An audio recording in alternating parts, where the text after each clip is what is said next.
내 사주에 배우자가 있을까? 이제 우리가 정의를 몇 가지 해야 됩니다. 배우자란 무엇인가? 혼인의 상대방을 배우자라고 하네요. 혼인의 상대방. 혼인의 상대방이라는 것은 법으로 보호되는 상대방이겠죠. 자, 여기까지가 나왔으면 사실 제 채널을 꾸준히 보셨던 분들은 이미 다 봤다, 사주를. 끝났어요. 여기까지 봤으면. 혼인이라는 제도, 그러면은 나와 배우자의 관계가 되고 법이라는 시스템에 의해서 보호를 받고 플러스 책임과 의무가 들어가는 관계. 우리는 이제 체크를 해봐야겠지. 내 사주에 배우자가 있을까? 아니면 배우자가 상관없이 과연 내가 이 결혼이라는 제도에 대해서 결혼 생각이 있는가? 나의 결혼관이 있는가? 나는 실제로 결혼할 생각이 있는가? 냉정하게 돌아봐야 됩니다. 근데 우리가 음양을 배웠잖아요. 음양을 보면은 음양 중에 짝이 없는 글자가 있어? 남는 글자가 있어요? 사주에는 남는 글자가 없어요. 모든 글자는 짝이 있다. 누구나 짝은 있다. 짝이 없는 글자가 없기 때문에. 그러면은 우리가 배우자를 못 만나거나 뭐 안 만나거나 하는 이유는 뭐야? 아직 때가 되지 않았거나 내가 진짜 만날 생각이 없거나 두 가지 케이스인 겁니다. 포인트가. 그래서 이렇게 좁혀 들어가야 돼요. 큰 틀에서. 그럼 먼저 법으로 보호되는 사회적 관계라는 것을 얘기를 해야겠지. 첫 번째로. 법으로 보호되는, 우리가 보호를 받으려면 어떻게 해야 되겠어요? 보호를 받으려면 누군가 침범을 해야 하는 생각은 들죠? 여기까지는 뭐 설명을 해드리지 않아도. 봅시다. 이게 나잖아요. 그러니까 육신으로 놓고 봤었을 때. 뭐 초보분들은 이 개념을 모르실 수도 있는데 일단 만세력을 띄워보시고 나라는 부분을 나와 같은 글자를 비견이라고 하고 거기서 오행은 같지만 음양만 다른 게 겁재예요. 근데 크게 제가 5개로 그냥 표현을 하는 겁니다. 보기 쉽게. 왜냐면은 컨닝 페이퍼를 만들어 드려야 되는 거니까. 그러면은 내가 사회로부터 보호받기 위해서는 내가 누군가에게 공격을 받아야 되는 상황이나 침범을 받아야 되는 상황이어야 되잖아요. 그쵸? 그리고 법이라는 것은 나도 규제될 수가 있는 거고 타인도 규제될 수가 있는 거죠. 이 두 가지 장치로 놓고 그러면은 이 관계들 중에서는 어떤 것이냐를 봐야 되겠죠. 그러면은 나를 규제하는 것은 무엇이냐로 봤을 때 명리에서는 극한다고 합니다. 그러면은 나를 극하는 글자는 어떤 것이냐? 편관이라는 글자가 나를 극하고 정관이라는 글자가 겁재를 극하고, 그러니까 이 관성이라는 성분이 우리를 어떤 제도나 이런 데서 보호해주는 역할을 하는 거예요. 개념 자체가. 그러면은 법으로부터 우리가 무언가를 보호를 받다. 그럼 무언가의 침범을 받아야 되는데 누가 침범을 하냐는 거지. 그러면은 이게 법이에요. 관살이 법이야. 그러면은 이 법을 만들기 위해서 구성하는 사회는 뭐예요? 사회들이 만들어지면서 법이 생긴 거잖아. 그러면 전이 어디야? 전은 재성이죠. 이게 작은 사회들인 거죠. 이해되심? 그러면 이 사회들을 망가뜨리는 애가 뭐냐를 봐야지. 이거를 상극하는 애가 뭐냐를 봐야겠지. 그것이 또 겁재예요. 겁재가 이런 사회들을 침투를 해서 나의 영역이라든지 이런 것들을 침범을 하는 것들을 관살로 규제를 하고 나도 규제를 받는 겁니다. 시스템이라는 게. 자, 그러면은 법으로부터 보호되는 이 형태라는 것은 결국은 보호되는 관계가 성립되기 위해서는 재성, 관성, 비겁의 삼각관계가 형성이 되어야 이 법으로 보호되는 상태가 된다라는 거예요. 그러면은 자, 뭐 예를 들어서 뭐 이런 구조가 돼 있어. 이게 일간이고 뭐 이게 어떤 뭐 겁재나 비견이 있어요. 내 사주에서 침범을 받기 위해서는 비견이나 겁재라는 애가 천간에 나가 있어야 되는 거고 재성이라는 애가 천간에 나가 있어야 돼요. 우리가 항상 사주에서 일어나는 다툼은 천간이라는 위에 있는 글자들 사이에서 일어나는 겁니다.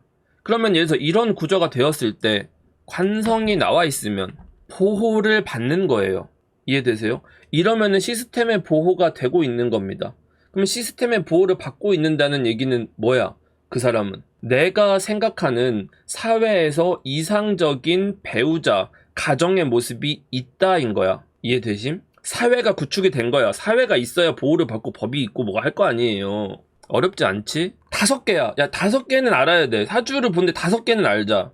오행 5개, 육신 5개는 알아야 돼. 이거를 모르고는 이것보다 더 작은 커닝 페이퍼는 없다. 이거는.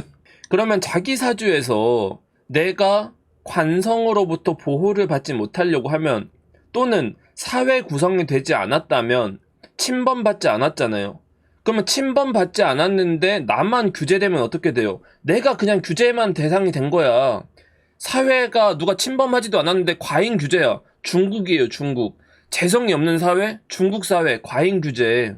나한테 너무 이것저것 규제하는 것들이 많아. 내가 하기 싫은 걸 많이 요구해. 그러면 사주에서 내가 재성이 없는 사람 어떻게 돼요? 나는 하기 싫은 게 많은데 나한테 요구하는 게 많아.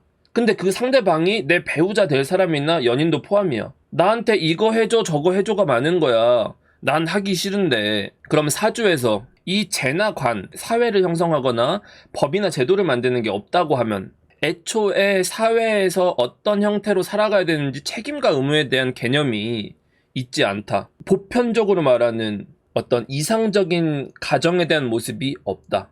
깨졌다라는 뜻이에요. 자기 사주에서 재관이 잘 되어 있다면 내가 생각하는 이상적인 부인의 모습, 이상적인 남편의 모습이 있는 거야. 그렇게 살고 싶어. 꼭 그런 사람을 만나고 싶어. 나도 굉장히 좋은 아내가 되고 싶고 대단히 가정적이고 뭔가 이렇게 하는, 우리가 그냥 스탠다드한 남편의 모습을 원해. 기본적으로 재관이 있으면. 근데 만약에 여자가 관만 있어요. 쟤는 없어. 그러면 나한테만 이래라 저래라 하는 남자들만 많은 거야. 근데 사실 들여다보면 나도 상대를 맞추지 않은 것이기에, 나는 너가 이렇게 요리를 해줬으면 좋겠어. 내가 왜 요리를 해야 되지? 너는 손이 없음? 이게 재성이 없는 태도야. 그러니까 서로 바라는 모습이 일치하지 않지. 근데 사주에서 재관이 둘 다 있으면 내가 바라는 모습이 있고 상대가 바라는 모습도 부합하려고 노력하는 사람이야. 이해되세요? 천간지지는 상관은 없기는 한데 기본적으로 이 규제가 사회가 법보다 크면 안 되잖아. 그래서 이게 작은 사회인데 생각해봐. 우리가 그래서 법이 관이야. 우리 집단이 재성이야. 우리가 법을 무시할 수 없잖아요. 무법지대잖아. 그건 잘못된 거잖아. 관이 재성보단 커야 돼. 그러면은 자기 사주에서 재나 관이 없거나 아니면 재성이 너무 크고 관성이 너무 작으면 이것도 재생관이 안 되는 거예요. 이게 올바른 사회가 아닌 거야. 이런 건 뭐냐면 내가 생각하는 이상적인 모습이 없는 거야. 잘못된 가정의 모습을 너무 많이 본 거야. 그래서 올바르지 않은 부모님의 모습, 아니면은 잘못된 가정의 모습들을 너무 많이 봐서 부정적인 가정이나 부정적인 결혼의 형태의 영향을 너무 많이 받은 거야. 결혼하면 불륜이래. 결혼하면 남자들 바람핀대. 이런 영향을 많이 받은 거야. 그래서 거부감까지는 아니야. 강한 거부감까지는 아니지만 기본적으로 일반적인 형태의 남편의 모습, 부인의 모습이 나한테는 이상적이지 않고 긍정적이지 않은 거예요. 그래서 이 재나 간이 갖춰지지 않으면 사회적인 어떤 서로와 역할과 책임과 법적 책임을 지는 이런 관계가 아니라, 배우자로서가 아니라 연애의 연장선상에서 결혼을 하게 돼.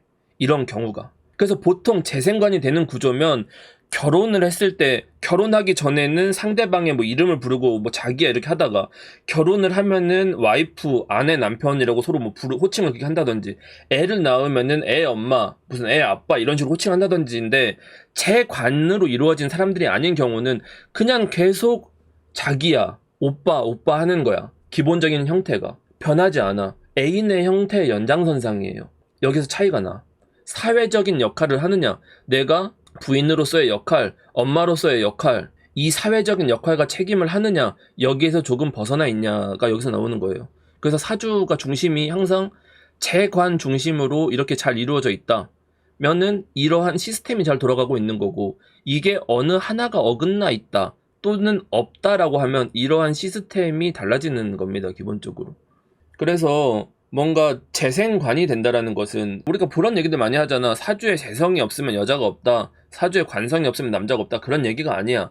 이 재관이라는 것은 부인으로서의 보편적인 역할, 남편으로서의 보편적인 역할을 말하는 거지, 그 사람이다 아니다가 아니야. 이건 사람이 아니야. 역할이야, 역할. 그 역할에 대한 개념이 있냐 없냐야. 만약에 무죄무관이야? 이거는 일반적인 보편적인 개념의 모습이 아니야. 자유분방한 모습이야. 어떻게 보면 사회에서 받아들이기 어려울 정도로 자유분방할 수도 있어. 그 사람의 어떤 생각이. 결혼이라든지 배우자 관이라든지 이런 부분들이. 제 관이면 보수적이야. 남들이 하는 것들은 해야지야. 그럼 예를 들어서 나 결혼식 안 할래, 뭐 안 할래 하는 애들은 거의 대부분 비겁, 식상, 인성으로 되어 있는 애들은 결혼식 안 해도 돼, 뭐 생략해도 돼, 뭐 예물 안 해도 돼, 그냥 우리가 하고 싶은 거 하자로 가, 실용주의로 가. 근데 재관이 갖춰진 애들은 그래도 할 건 해야지야. 그러니까 이 재관 구조로 가면 사회나 시스템에 맞춰서 가는 애들인 거고, 식상, 인성으로 가는 애들은 시스템 외에서 따로따로 가는 관계로 가는 거야, 기본 구조가. 자, 여기서 이제 개념이 몇 가지 들어가는데, 예를 들어서 관살 중심으로 가는 사주라고 하면은 이런 형식들은 따지지만 단가는 싸게 하고 싶은 거지 형식을 안 하진 않아. 관성 중심이면 아껴요. 코스트를 낮춰. 그러면은 사주가 재관이 아닌 분들은 영원히 자기야 또는 오빠 또는 어떤 상대방 이름을 불러주길 원하고, 상대도 나를 그렇게 봐주기를 원해. 그럼 만약에 여자가 이렇게 식상이나 인성 중심으로 되어 있는데 어이 아줌마라든지 어이 애엄마라든지라고 부르면 얘네들은 이렇게 한 1년 부르잖아? 서운해해. 상처받아. 왜 나를 예전처럼 사랑해주지 않아? 예전이랑 변했어. 너는 나를 여자로 바라봐주지 않는 것 같아. 이렇게 바로 태도가 나와. 나 서운해가 바로 나와요. 바로 기분이 나빠. 나를 영원히 여자로 대해줬으면 좋겠어야. 개념이 그렇게 들어가요. 그러면은 연애하기에 적합한 것은 어떤 모습이겠어? 연애는 이 인비식들이 재밌어요. 연애는 인비식들이 재밌어. 이 사람들은 연애 자체가 통통 튀고 내가 설렘이 있어야 되는 거야. 근데 재관 중심이면 사회적인 어떤 보호지, 안정된 관계, 나 좀 진지하게 만나고 싶어. 결혼 전제로 만나고 싶어. 이 사람이, 상대방이 남편으로서 괜찮은 유전자를 갖추고 있는지, 남편으로서 역할을 하는지, 직업은 어떤, 이게 굉장히 중요한 거야. 남들이 보는 시선들도 중요한 거야. 근데 식상이나 인성 중심이라고 하면 내가 좋아하는지 안 좋아하는지가 훨씬 더 중요해. 자, 그래서 정리를 하면은 내가 배우자가 있긴 한가가 중요한 게 아니라 내가 결혼관이 일반 보편적인 결혼이라든지 어떤 보수적인 의미의 결혼이나 배우자를 바라고 있는가를 봐야 돼요. 우리가 두 가지를 분리를 할 거야. 내가 과거에서 말했던 보수적인 어떤 형태의 배우자를 원하는 사람이 아니라고 하면은 사실상 사주에는 그런 전통적인 방식의 배우자는 없는 거예요. 그러면은 그런 분한테 이 앞에 설명을 빼놓고 당신은 사주에 배우자가 없습니다 라고 얘기하면 그냥 욕하는 거잖아. 그러니까 우리는 이 사전 어떤 정보가 이해가 돼 있는 상태여야 돼. 이렇게도 결혼을 안 해? 이렇게도 니네가 배우자를 안 만나? 그러면은 또 다른 방법이 있어. 이제 고전적인 방법이야. 이제 현대적인 방법으로는 안 돼. 현생에선 찾을 수가 없어. 너희들 방법은 고전으로 가야 돼.